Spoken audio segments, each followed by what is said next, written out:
ఈరోజు బోరుగడ్డ అనిల్ కుమార్ గారిని Rajahmundry central jail నుంచి తీసుకొచ్చి మొబైల్ కోర్టుగా జడ్జి గారి ముందు హాజరుపరచడం జరిగింది. ఆయన ప్రశ్నించడం కోసమే ఈరోజు హాజరుపరిచారు. ఎగ్జామినేషన్ అయిపోయింది. 30 తేదీ దాకా రిమాండ్ ఎక్స్టెన్స్ చేస్తూ కోర్టు ఆర్డర్ చేశారు. అనంతపురం జైల్లోనే ఉంచాలని, 30 తేదీ నుండి విచారణ జరుగుతుందని కోర్టు ఆదేశాలు ఇచ్చారు. విట్నెస్లు కూడా సమన్లు ఇష్యూ చేస్తారు. అనంతపురం జైలుకే 30 తేదీకి ఉంది కాబట్టి అక్కడ నుండి మళ్ళీ రావాలంటే కష్టం అవుతుంది కాబట్టి అనంతపురం జిల్లా జైలుకి తరలించారు.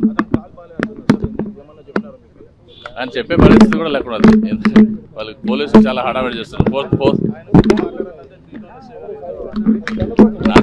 అదే 3 టౌన్ కాదు, 4th టౌన్ అయినా వాళ్ళ కేసు సంబంధించి ఎక్సైజ్ కోర్టు నుండి ఫ్యామిలీ కోర్టుకు ట్రాన్స్ఫర్ అయింది.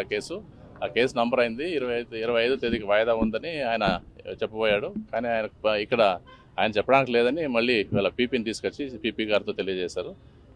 అది ఇంకా సమన్ స్టేజ్లో ఉంది. సమన్స్ ఇష్యూ చేయాలా ఫ్యామిలీ కోర్టుకు. నిన్ననే ఇంకా వెళ్ళలేదు. జిల్లా కోర్టు నుండి ఫ్యామిలీ కోర్టుకు వెళ్ళాలా. ఆయన ఎక్కువ అత్యుత్సాహం ప్రదర్శించారు. కేవలం ఫాల్స్ కేసులన్నీ ఆయన మీద పెట్టి ఏదో ప్రతి కేసులో ఇరికి చేసి ఆయన బయటకు రాకుండా చేయాలనే ఉద్దేశంతో ఎక్కువ కేసులు నమోదు చేస్తున్నారు. ఆయన ప్రభుత్వం నుండి ఆయనకు ఒత్తిడి ఉండడం వల్ల, పొలిటికల్ ఇన్ఫ్లుయెన్స్ ప్రెజర్స్ ఉండడం వల్ల పోతురాజు సిఐ గారు కూడా జడ్జి గారికి చెప్పబోయారు. జడ్జి గారు మీకు సంబంధించి ఇక్కడ కాదు, మీరు కాదు చెప్పాల్సింది, సంబంధిత పీపీ గారికి తెలియజేయండి అని చెప్పారు. ఆ పీపీ గారు వచ్చి చెప్పారు 25కి ఉంది, మళ్ళీ అక్కడ నుంచి తీసుకోవడం కష్టం అవుతుందని. కానీ అక్కడ ఇంకా సమన్స్ ఇష్యూ కాలేదు.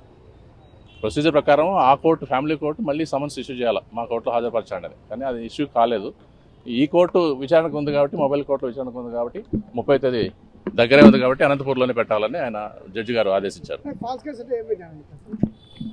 ఇక్కడ కేసు ఆయన ఏదో సిఐ గారిని బెదిరించారని, ఆ చర్చిలో ఏదో గొడవ ఉంటే 2-3 గ్రూపుల్లో మధ్య ఏదో గొడవ ఉంటే ఆ గొడవకు సంబంధించి ఏదో ఫోన్ చేశాడని, సిఐ గారికి ఫోన్ చేశారని ఫాల్స్ కేసు. ఫోన్లో ఎవరు మాట్లాడారో తెలియదు, అది విచారణ జరుగుతుంది తప్ప తెలియదు. అది కోర్టుతో కేసు, అదే ఎక్సైజ్ కోర్టులో ఉన్నది. అది ఫ్యామిలీ కోర్టుకు, జిల్లా కోర్టుకు పంపించారు. అక్కడ నుండి ఫ్యామిలీ కోర్టు ట్రాన్స్ఫర్ అయింది. ఏం లేదు, మాట్లాడినాం, అదేం లేదు. కోర్టులో అక్కడ మాట్లాడాము, ఇబ్బంది ఏం లేదు.